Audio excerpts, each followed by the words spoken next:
जे आहे या देहाचं खरं स्वरूप ज्याला कळत ते ज्ञान ब्रह्मीभोग ब्रह्मतनु. ज्ञानामुळं मनुष्याला ब्रह्म जाणल्या जातो. ब्रह्म जाणणं हे ज्ञानानंच कळतं.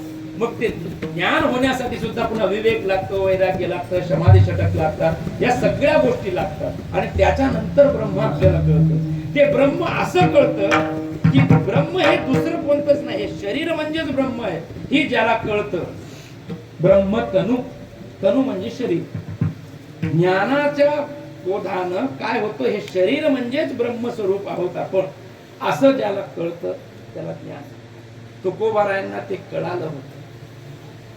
हा देह दुसरं तिसरं काहीच नाही, देह म्हणजेच ब्रह्म. म्हणून तर तुकोबारायांनी त्या देहासहित वैकुंठाला गेले. आपल्याला देह म्हणजे ब्रह्म अजून कळालं नाही. जगामध्ये सगळीकडे जर समजा आपल्याला ब्रह्म दिसायला लागले मग देहामध्ये काही राहणार नाही. देहामध्ये सुद्धा ब्रह्म आहे. जळी काष्टी पाषाणी सगळीकडे जर देव असेल तर आपल्या देहामध्ये देव नाही. आपला देह म्हणजे देव नाही का? दगड म्हणजे जर देव वाटत असेल तर मग देह म्हणजे देव नाही. ती ज्याला कळतं त्याला ज्ञान म्हणतात. आणि त्या गोष्टी तुकोबारांना कळाल्या. ते ज्ञान घेऊन मग वैकुंठाला सदैव त्यांना जातात. असं या तीन गोष्टीचा विचार तुकोबारांनी करतात. मग या तीन गोष्टी मिळण्यासाठी काय करावं लागतं? अभंगाचं दुसरं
पाविलो या ठाया.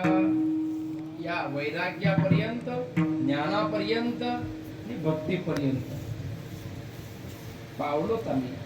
कशामुळं? या देहाचा निरसने, देहाच्या निरसने पाविलो या ठाया. कधी? माझी ऐशी काया जवनो हे, की काया म्हणजे शरीर हे माझं आहे जर वाटत असेल तर त्याला वैराग्य होत नाही. या देहाबद्दलचा निराश होणं त्याला वैराग्यवान होता येतं. देहाबद्दल जर आपण नम्रता देहाची आपण मागली तर आपल्याकडे भक्ती येते आणि आपल्याला वैराग्य सुद्धा प्राप्त होतं. या सगळ्या गोष्टी देहाबद्दलच आहेत आणि देहापासून मिळतात. जसं या 3 गोष्टी अत्यंत आवश्यक आहेत.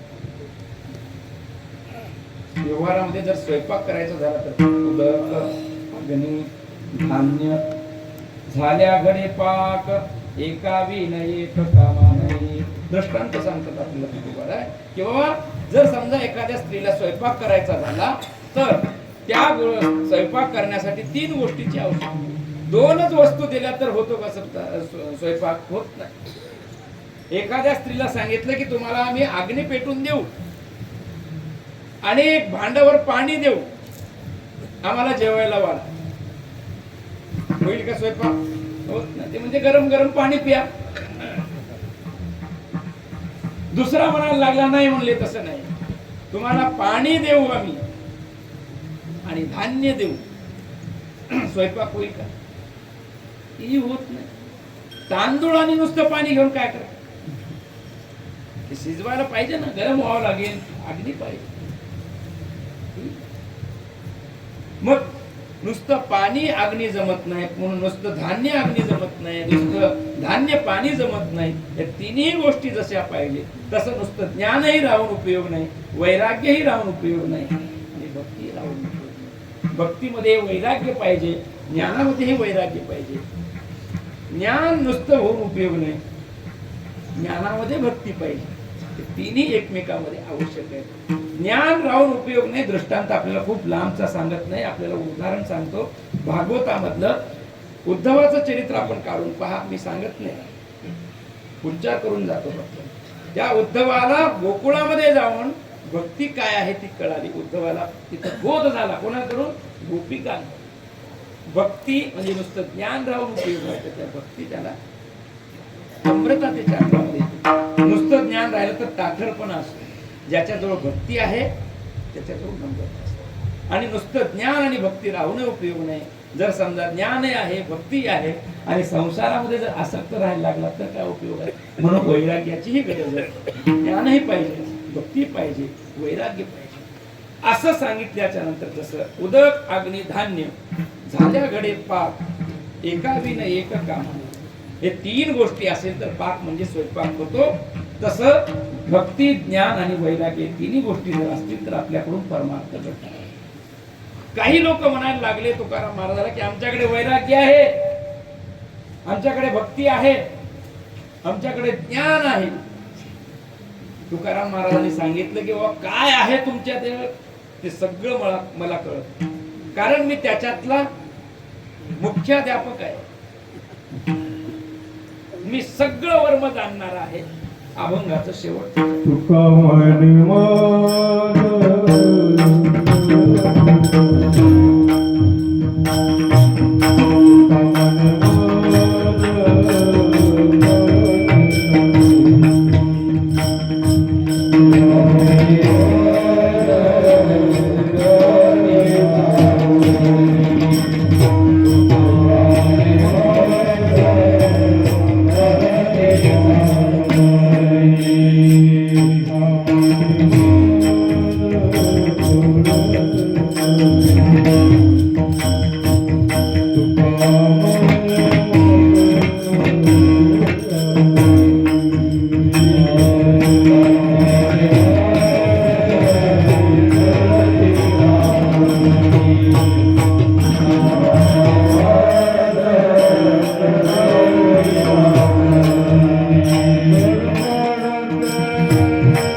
कळते चाचणी अनुभव काय बडबडीची वाणी अथवा सत्य. खरं खरं तुम्ही सांगता का खोटं सांगता हे मला सगळं कळतं. बस काहीतरी आपलं बोलत जाऊ नये असं तुकोबाराय सांगता. यथामती यथाशक्ती या अभंगाचा आपण विचार करायचा प्रयत्न केला. असाच विचार असेल असंही नाही, कारण महाराजाला काय सांगायचं माहिती नाही, पण आपल्या बुद्धीला जे काही सुचलं जसं जमलं तसं सांगायचा मी प्रयत्न केला. आपली वेळ संपली. इथंच आपण या कीर्तनाला पूर्ण विराम देऊ. उद्याला भगवान मारुतीरायाचा जन्मोत्सव आहे. बरोबर सकाळी 5:45 आपण सर्वजण मारुती मंदिरावरती जमा व्हायचे. भगवंताचं प्रागट्य होईल. त्यानंतर जी काही वेळ असेल कीर्तनाची 9 ते 11, 10 ते 12, 9:30 ते 11:30, 9:30 ते मधला मार्ग काढला बरोबर. 9 नाही 10 9:30 ते 11:30 पर्यंत कीर्तन होईल आणि त्याच्यानंतर महाप्रसाद होईल. त्या महाप्रसादासाठी गावातल्या मंडळीला अगोदर बसावं. जेवायला गावातले अगोदर, बाहेरगावचे नंतर. कसं असतं, बाहेरगावचे आलेले अगोदर, महिला मंडळी अगोदर. सगळ्यांना प्रसाद पोहोचवत करणं हे सगळ्या तरुण युवा मंडळीचं कार्य असतं. वृद्ध माणसं काय वाढू शकत नाहीत, काय देखरेख करतील, काही होईल, परंतु सगळं करणं हे आता नवीन पिढीला एक सगळी जबाबदारी घ्यावं लागेल. दरवर्षी आपण जसं घेतो त्या पद्धतीनं सगळ्यांच्या पोटामध्ये भगवंताचा हा प्रसाद सगळ्यांच्याकडे पोहोचावा असं सगळ्यांनी सोय करावी. सगळ्या कार्यक्रमाला सगळ्यांनी हजर राहावं एवढं सूचना करून कीर्तनाला इथं पूर्ण विराम देतो. ज्ञानेश्वर